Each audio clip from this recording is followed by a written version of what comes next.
अगर मैं आपसे पूछूं कि दुनिया की सबसे पावरफुल कंपनी कौन सी है जो मेरी और आपकी लाइफ को कंट्रोल करती है, तो आपका जवाब होगा एप्पल, गूगल और फेसबुक या फिर इसकी पेरेंट कंपनी मेटा। लेकिन इन सभी कंपनी से ज्यादा पावर ब्लैक रॉक के पास है और दुनिया के सारे पावरफुल बिजनेस को ये अपनी उंगलियों पे नचा रहा है। सिर्फ एक इंसान जो जॉर्ज बार्टन, व्लादिमीर पुतिन या शी जिनपिंग नहीं है, बल्कि ब्लैक रॉक के सीईओ लैरी फिंक है। दोस्तों, सबसे पहले आप इस न्यूज हेडलाइन पर नजर डालिए। जियो और ब्लैक रॉक मिलकर भारत के 500 बिलियन से भी ज्यादा लोग या ऐसी इंडस्ट्री को डिस्टर्ब करने की तैयारी में है। एएमसी यानी कि एसेट मैनेजमेंट कंपनी, जो हमारी इन्वेस्टमेंट जैसे कि स्टॉक्स, बॉन्ड्स, रियल एस्टेट को मैनेज करती है। अब जियो और मार्केट डिस्ट्रप्शन के बारे में तो हम सभी जानते हैं और देश का हर छोटा मोटा बच्चा मोटा भाई की इस कंपनी से वाकिफ है। लेकिन ये ब्लैक रॉक कौन है जो भारत की कंपनी को बिगाड़ने का काम कर रहा है? आप सभी को बता दूं कि हमारे भारत की जीडीपी 3.1 ट्रिलियन से भी ज्यादा है, यानी कि भारत के 140 करोड़ लोग 365 दिनों में 3.18 ट्रिलियन डॉलर कमा रहे हैं। लेकिन अमेरिका की multinational company black rock company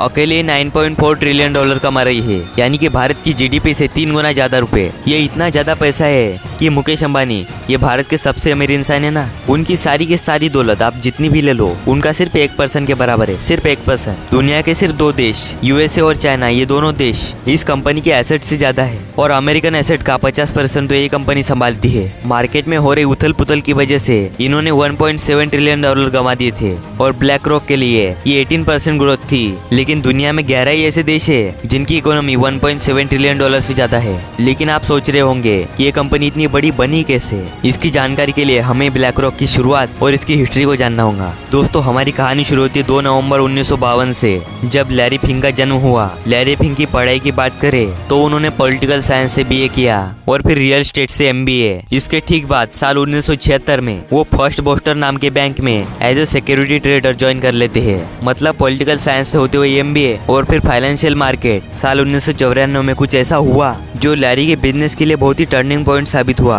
दरअसल लैरी फिंक अपनी कंपनी में ज्वाइन करने के लिए सैलरी के साथ साथ अपनी कंपनी की इक्विटी भी दे रहे थे, जिससे वो अपने पूरे काम को पूरे डेडिकेशन से करे और कंपनी की ग्रोथ को अपनी ग्रोथ मान ले। उनकी कंपनी ब्लैकस्टोन, इसकी इक्विटी 50% हुआ करती थी, वो गिरते गिरते अब 35% तक पहुंच गई थी। फिर ब्लैकस्टोन अलग हो गया और लैरी फिंक के बिजनेस को एक नया नाम मिलता है जो था ब्लैक रॉक। अब यही से शुरू होती लैरी फिंक की नई कहानी। ब्लैक रॉक उस समय ऐसी एक्सपोनेंशियल ग्रोथ कर रहा था कि उन्हें किसी का आने और जाने से कोई फर्क ही नहीं पड़ रहा था। 1 अक्टूबर 1999 को जब ये कंपनी अपना आईपीओ लाती है, जिस दौरान ये कंपनी 19 मिलियन की हो गई और $14 का एक शेयर। दोस्तों, साल 1998 से साल 2000 के बीच .com बबल अपनी पीक पर था। तब अमेरिकन इन्वेस्टर ऐसी फर्क पे तलाश में थे कि वो उनके पैसे को बहुत ही सुरक्षित रखे और उनकी ये खोज ब्लैक रॉक पर आकर खत्म हो गई। इससे ब्लैक रॉक कंपनी बहुत ही आगे बढ़ गई और उनके एसेट 165 मिलियन से भी ज्यादा बढ़ गए। ब्लैक रॉक ग्रोथ की गाड़ी पर ऐसे ही सवार रही और साल 2014 तक ये 4 ट्रिलियन डॉलर से भी ज्यादा हो गई। एसेट के साथ ये दुनिया के सबसे बड़े एसेट मैनेजर बन गए। लास्ट ईयर की बात करें तो 9.4 ट्रिलियन से भी ज्यादा कंट्रोल कर रही है, जो अमेरिकन इकोनॉमी का 50% पार्ट है। अब सबसे मेन सवाल, ऐसा क्यों है कि ब्लैक रॉक को सबसे पावरफुल कंपनी का दर्जा दिया जाता है और कैसे हम सभी की लाइफ को कंट्रोल कर रहा है? दोस्तों, ऐसा इसलिए कहा जाता है कि ब्लैक रॉक कंपनी हम सभी की जो डेली लाइफ में प्रोडक्ट यूज होते हैं उन सभी में इन्वेस्ट करके बैठा है। सुबह आपकी आँख खुलने से लेकर आँख बंद होने तक आप जो कुछ भी यूज करते हो वो हर चीज उसमें ब्लैक रॉक ने इन्वेस्ट करके रखा है। आज हम गूगल, माइक्रोसॉफ्ट, अमेजोन, एप्पल और मेटा जैसी बुने जाल में फंसे हुए हैं, उन कंपनी में इस कंपनी ने इन्वेस्ट करके रखा है। इसके अलावा Tesla, visa, master card, Pepsi, Coca Cola, adobe, Oracle, McDonald's और जो भी बड़ी से बड़ी कंपनी का नाम जो आपके दिमाग में आ रहा है, उन सभी कंपनी में ब्लैक रॉक ने इन्वेस्ट करके रखा है। साथ ही अमेरिका के मेजर बैंक्स में ब्लैक रॉक अपना शेयर रखती है। अब दोस्तों, इतना सब कुछ सुनने के बाद आपके दिमाग में सवाल तो आ रहा होगा, ये ऐसी इन्फ्लुएंशियल कंपनी है जो पूरी दुनिया को अपने हाथ में कंट्रोल कर रही है, तो आखिर मीडिया में इसका नाम क्यों नहीं सुनने को मिलता? तो दोस्तों, ऐसा क्यों है कि ब्लैक रॉक पूरी दुनिया के सामने छुपा रस्तम बना हुआ है? सबसे पहले आपको जान लेना चाहिए कि दुनिया की 90% मीडिया पर ब्लैक रॉक का कब्जा है, चाहे वो प्रिंट मीडिया हो या टेलीविजन न्यूज हो या पूरी की पूरी सोशल मीडिया।